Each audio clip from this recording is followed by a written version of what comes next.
All right, how exciting. And we are alive, I believe, live with our first day, or our day 6. Let me add in Janelle.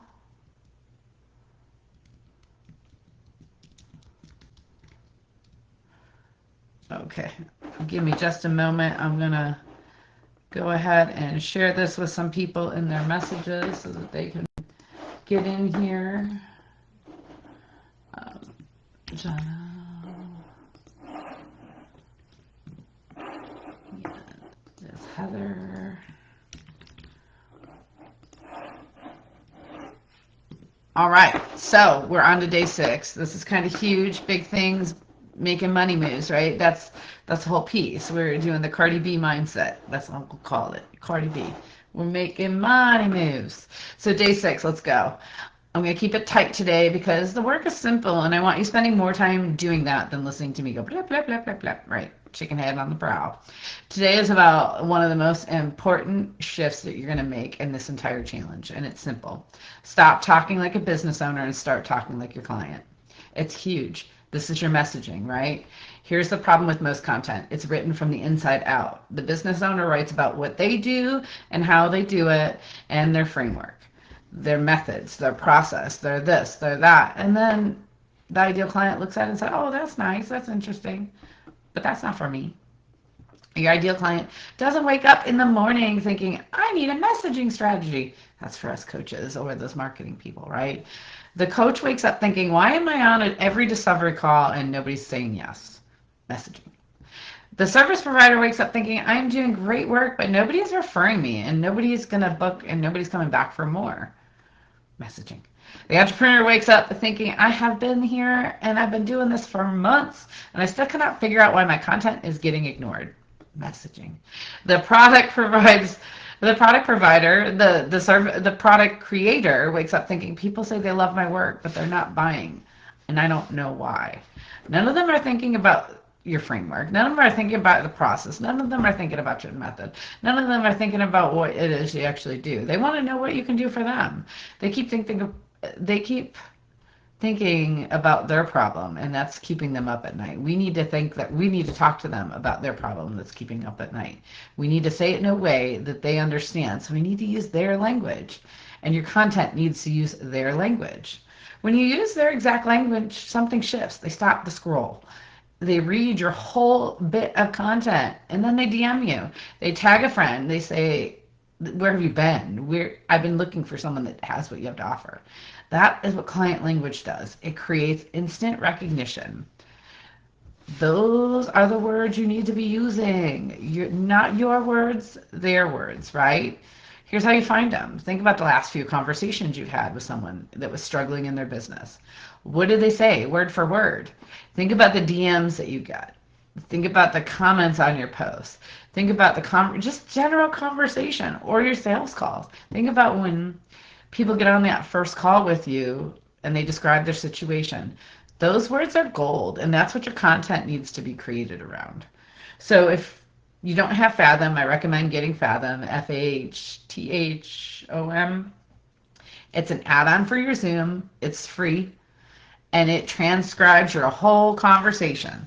So what you can do is you can get on and you can pull all the old Fathoms with your sales calls or with previous clients or current clients and grab all that information, dump it into your Chat GPT, Claude, or Gemini, or whatever one you're using, because they're all amazing and they're all good for different things.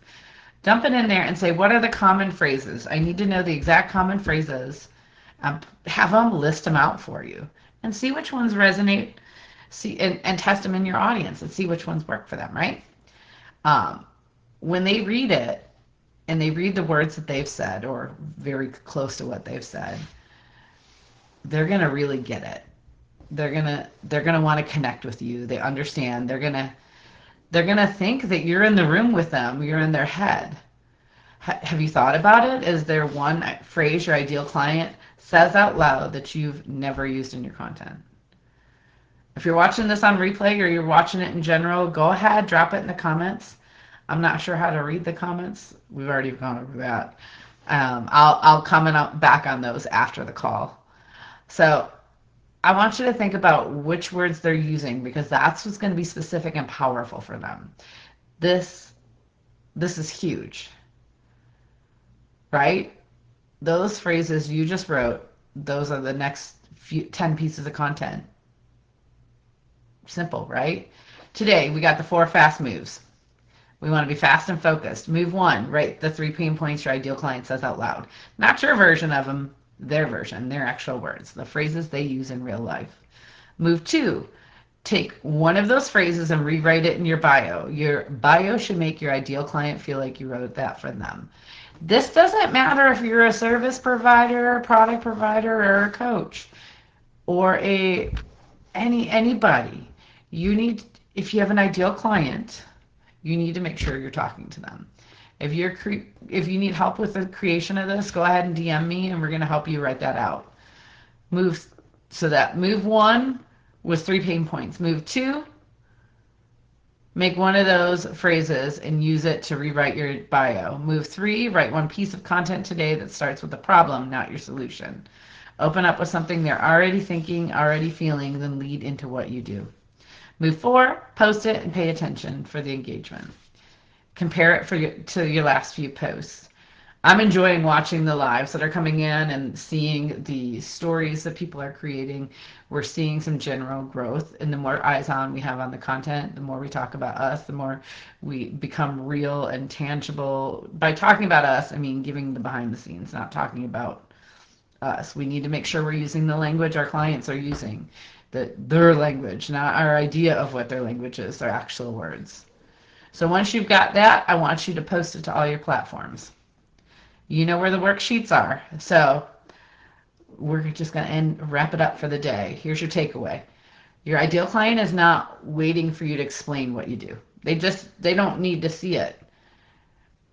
If you're creating something for somebody, we'll use Janelle for an example, who's creating a sweatshirt for someone. She can talk about how this person was looking for a customized gift and those kind of things. Like I want a gift that for my husband that's X, Y, and Z, or I want a gift for my child that's X, Y, and Z. We want to make sure we're using the X, Y, and Z is what they're actually saying, right? So they don't want you to explain what you do. They're waiting to feel understood by you. It doesn't matter what it is that you're trying to sell them. They want to know that you understand them. When they read your content, you want them to think, finally someone gets what I want and what I'm doing, and that's what they do when they reach out. Stop writing for the scroll, stop writing for the algorithm, and start writing for that one person. Drop your content link in the group if you want me to look at it, or go ahead and share it in the DMs. And I can't wait to see what you guys produce. See you on the other side.